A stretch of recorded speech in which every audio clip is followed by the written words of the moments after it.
fabulous friends. Today I wanted to talk a little bit about chronic illness and pain. Um, in February of 2018, I was hospitalized for a swollen leg. My leg got really red and swollen, and it had never done that before. And I didn't know what it was. I had no idea what was going on.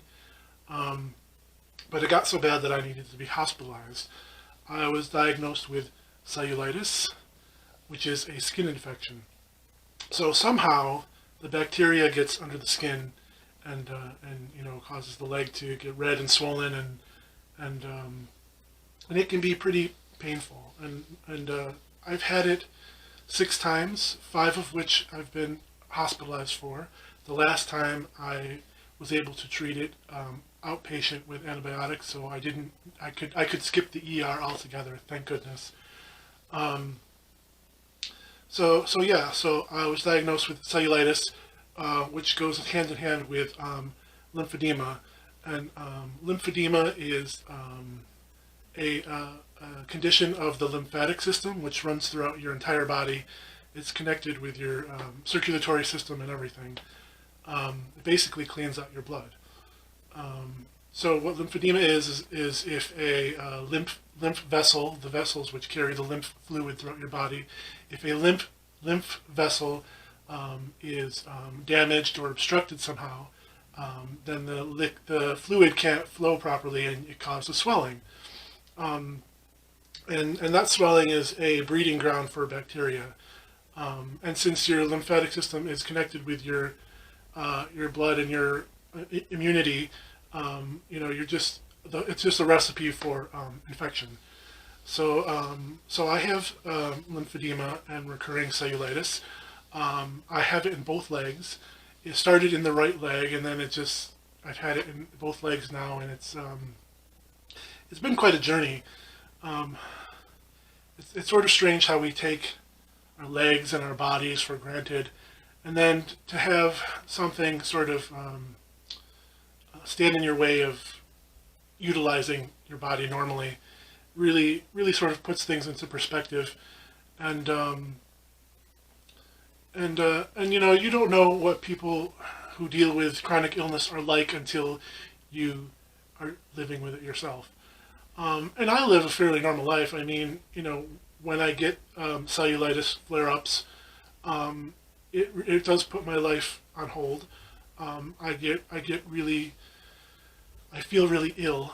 I get a fever, and the fever feels like the flu, but without the symptoms. So like my whole body feels sick, but I don't have any nausea or headaches or sore throat or anything like that. It's just a general sick feeling throughout my body, and it's really, really unpleasant. Like there's nothing else that I've experienced that's like it. And I compare it to the flu because that's the closest thing that I can come up with, but it really feels like its own thing. I mean, it's an infection in my body. So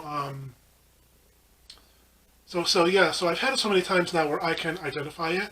So I know when I get that fever that I have cellulitis again, and then I'll look at my legs and I'll see if it's red and swollen. Sure enough, I have cellulitis. So there's a lot of things that I have to do to take care of my legs and try to prevent further infections.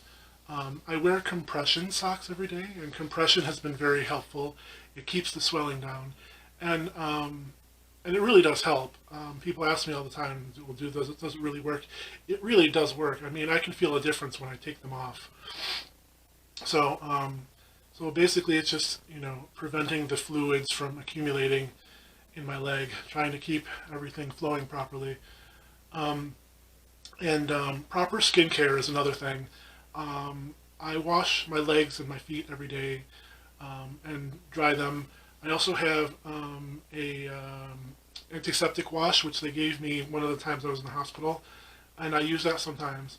Although I try not to use it all the time, because if you use like antibacterial stuff all the time, your body builds up a resistance to it. So I don't use it all the time, but I use that. I also moisturize every day. I'm always putting lotion on my legs every day. And I also try to keep my feet dry. I inspect my toes, make sure there's nothing funky going on there. So so yeah, and I also try to avoid injuries because any kind of injury can lead to cellulitis. I mean, anything that can disturb what's going on in there or cause a wound where bacteria can get in, I mean, just forget it. That's a surefire way of getting an infection. So anyway, this is the condition that I've lived with for almost 2 years now. Um, and I've sort of become an unofficial spokesperson for lymphedema and cellulitis, um, because people ask me about it all the time, and people just don't understand. I mean, I try to explain, what my health condition is, and people try to diagnose you like, oh, what if it's this? What if it's this thing that's causing it? What if it's this condition instead? And it's like everybody wants to diagnose you. Everybody wants to figure out what's wrong with you, or they somehow have some sort of medical knowledge. All of a sudden, I know more about your body than you do, and it's just hard. I mean, and everyone who suffers from chronic illness has to do that, has to deal with that. People questioning them, people not believing them. Oh, you're faking it, you're fine. People assume that if they feel fine, then you should feel fine. And, just fuck that. Don't tell me how I feel. Don't tell me what's wrong with my body. Don't think that you know what my health condition is like because you have no idea. The only people who know are me and my doctors. So, so living with lymphedema and cellulitis is definitely an adventure. It's taught me a lot. It's forced me to take better care of my health. Another thing that happened around the same time was I have chronic back pain. I have had it for several years. And then just all of a sudden, one day, my back just decided to go out, and that was it. I was just in excruciating pain. I had scoliosis, which is a curvature of the spine. So I couldn't even walk straight. I was constantly leaning to the side all the time. And it was just so painful. And I had,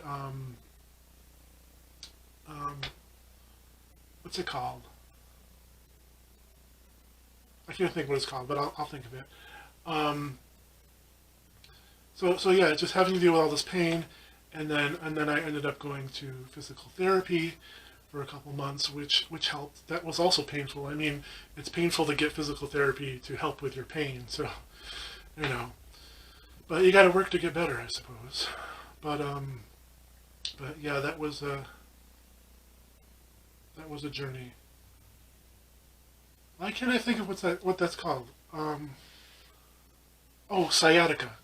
I don't know why I couldn't think of that, but yeah, sciatica, which is a pinch of the sciatic nerve, which goes down your leg.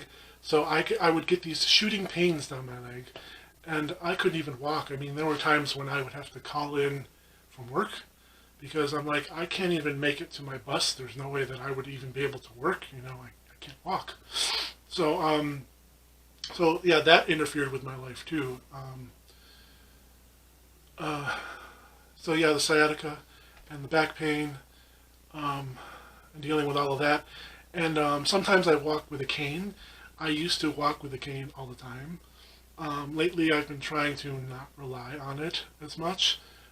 There are times when if I feel okay in the morning, if I feel I'm in good shape, I'll leave the cane at home. And I've been doing that more and more, which is good. I don't want to get to the point where I rely on it all the time. So, I want to rely on the strength of my own body. So yeah, I mean, and walking with a cane is something else too.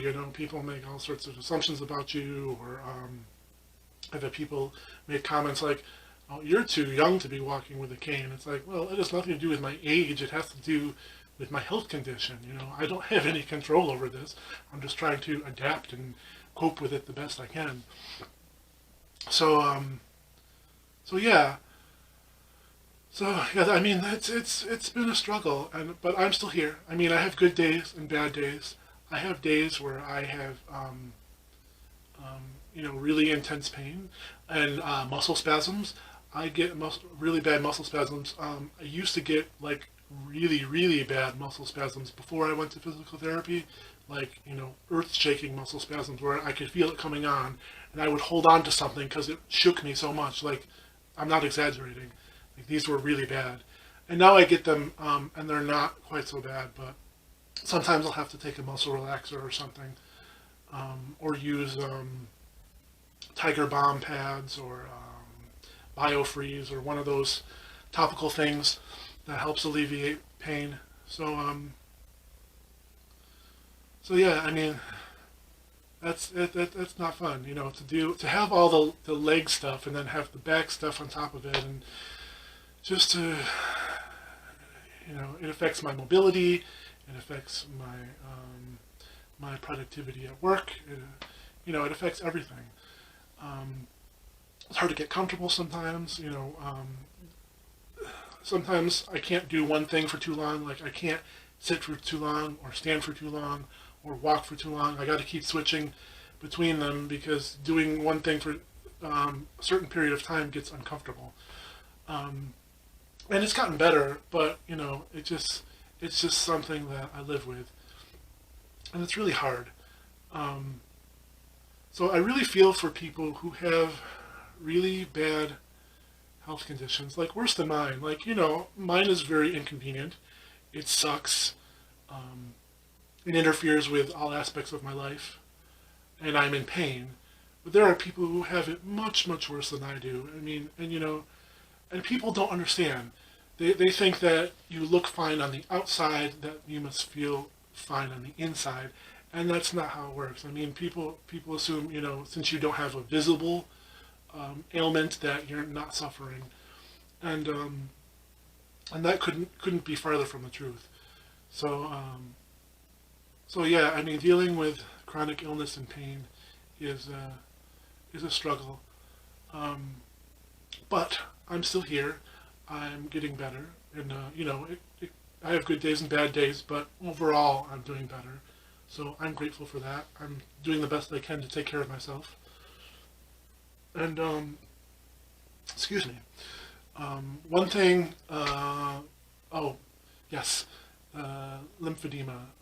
The symbol of lymphedema awareness is the blue butterfly, and you may notice. Well, I have one on my altar back there, and I have several throughout my room. But the blue butterfly has become my emblem. Maybe I can show you. Maybe show you. Bear with me.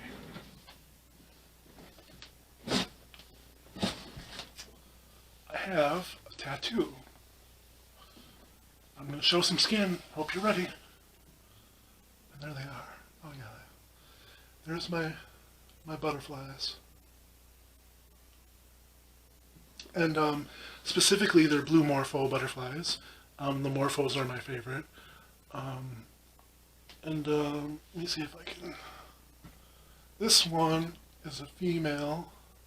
The one all the way back there is a male, and the one in the middle is a gynandromorph. And a gynandromorph is a mixture of male and female. And there are two different types of gynandromorph butterflies.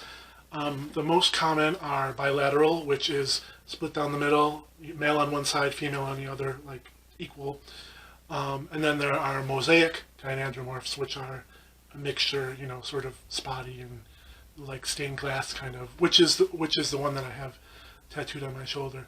I might get a bilateral gynandromorph at some point. I was thinking maybe of getting like a chest piece or something. I don't know, but I have ideas. So yes, the blue butterfly has become an emblem for me. It represents my health struggles, and it represents transformation and turning pain into beauty and hope and rising above and so many different things.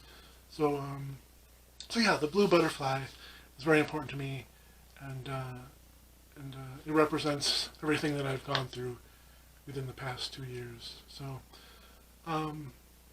yeah, those have been my experiences with my health. But despite everything, despite all the pain and inconvenience and so much time off of work and antibiotics and, and everything, I'm still here. I'm still moving forward. I'm doing the best I can, taking care of myself, living my life, and it hasn't stopped me. And that's really the most important thing, and that's what I take from this. So I just wanted to share my experience with you. Um, I hope it was informative, and so yeah, if you have any experiences you would like to share with me, please, by all means. I would like to what's the word? Commiserate. Let's share war stories. So yeah. So so you're all beautiful. Thank you for being a part of my journey with me, and I love you. Namaste, and blessed be.